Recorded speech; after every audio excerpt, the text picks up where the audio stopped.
story got started when our daughter, my wife's daughter, actually decided to start playing softball.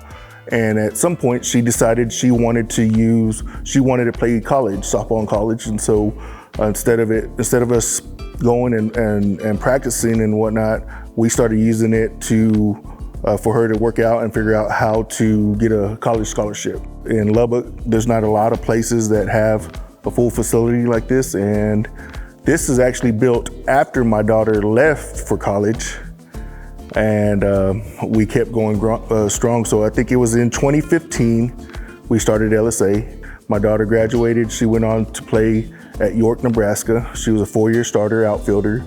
After that, we just continued because I met so many coaches, I met so many contacts, and honestly, I just wanted to pay it forward for the other families who have the same situation with their kids. Their daughters are trying to use softball as a tool to offset the cost of college.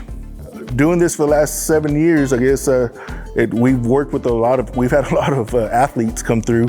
In the last 5 years alone, we've had 23 athletes who come through our program and they get scholarships to play at the next level. Growing up in a Mexican family, my father always worked in cotton gins, and he just taught us that was one thing he taught us, was to work and to make to earn our living. And so learning that how to work, that work ethic from my mother and my father has taught me to do things like this.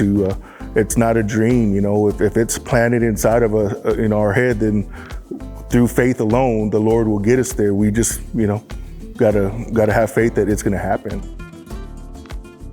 I was the first one I was first generation graduate out of my family. Coming from Rawls, graduating with a class of about 43. My first class at Texas Tech is a 600 person class, and that was eye-opening for me.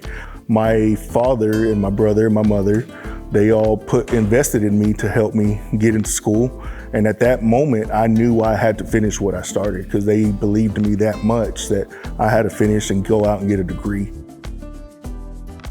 Being a father of daughters, I want my daughters to be independent. And so when we have athletes come in, I treat them like they're my daughters, because I want them to experience what my daughter got to experience.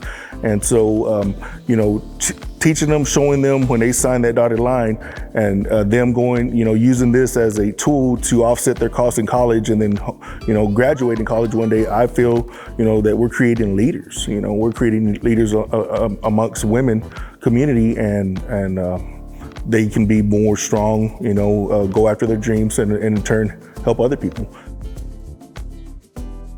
Legacy for LSA would be for this to be self-sufficient. Obviously it takes money to do the things that we're doing. A lot of the stuff does come out of my pocket.